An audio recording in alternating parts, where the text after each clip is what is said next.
हिमालय की गोद में, जहां बर्फ से ढकी ऊंची चोटियां आसमान को छूती हैं, वहीं एक छोटा सा मठ था, जहां केवल बर्फ, हवा और मौन ही रहते थे। वहीं निवास करता था एक साधु, महेशानंद।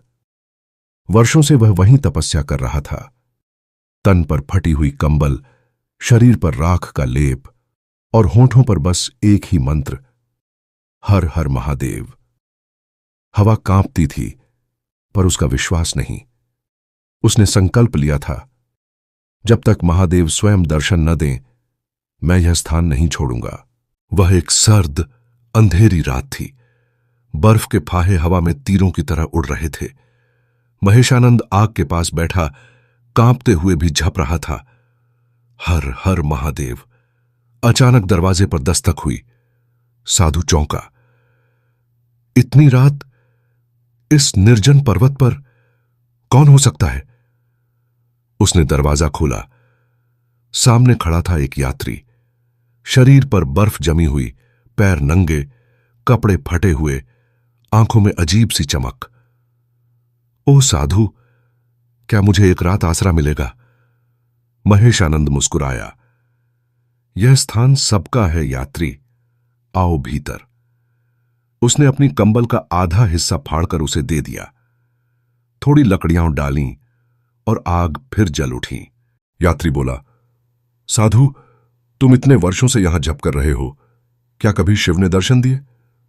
महेशानंद बोला, नहीं, अभी तक नहीं, पर विश्वास है एक दिन अवश्य आएंगे। यात्री हंसा। कितना अंधविश्वास है यह, न जाने कोई है भी या नहीं, और तुम अपनी जिंदगी इस बर्फ में गंवा रहे हो। साधु शांत रहा। विश्वास न हो तो कोई बात नहीं, पर मैं जानता हूं शिव हैं।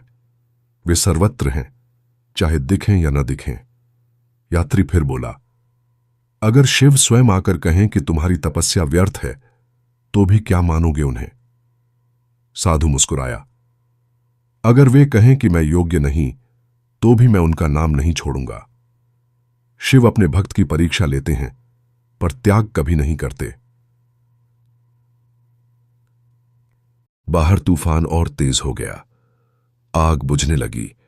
यात्री बोला, साधु, लकड़ी खत्म हो गई है, बाहर जाकर कुछ लकड़ी ले आओ।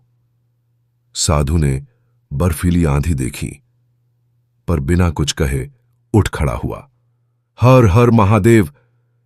वह बर्फ में डूबते हुए पेड़ों के बीच पहुंचा, ठंडी लकड़ियां उठाईं, कांपते हाथों से वापस आया। लेकिन जब लौटा, यात्री वहां नहीं था। सिर्फ दीवार पर झिलमिला रही थी त्रिशूल की छाया।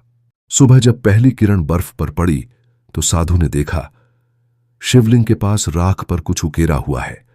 वह था त्रिशूल और ओम नमः शिवाय। महेशानंद की आंखें भर आईं। वह समझ गया, वो यात्री कोई और नहीं, स्वयं भोलेनाथ थे।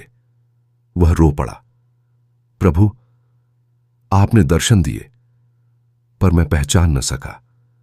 तभी एक गूंज उठी, महेशानंद, जो हर स्थिति में विश्वास रखे, वही सच्चा भक्त है।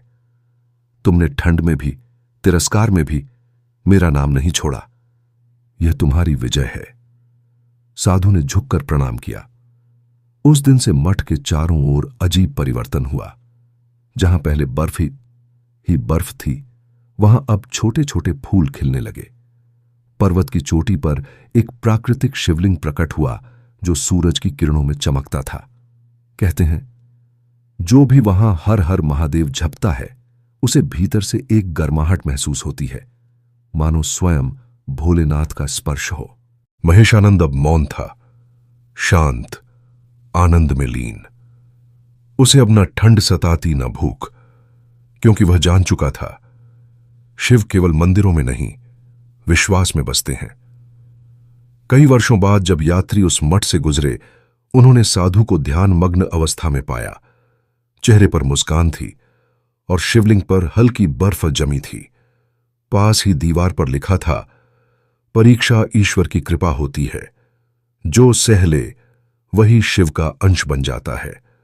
और आज भी जब हिमालय की रात में कोई हर हर महादेव पुकारता है, तो हवा के संग कहीं दूर से आवाज आती है, जय हो मेरे भक्त।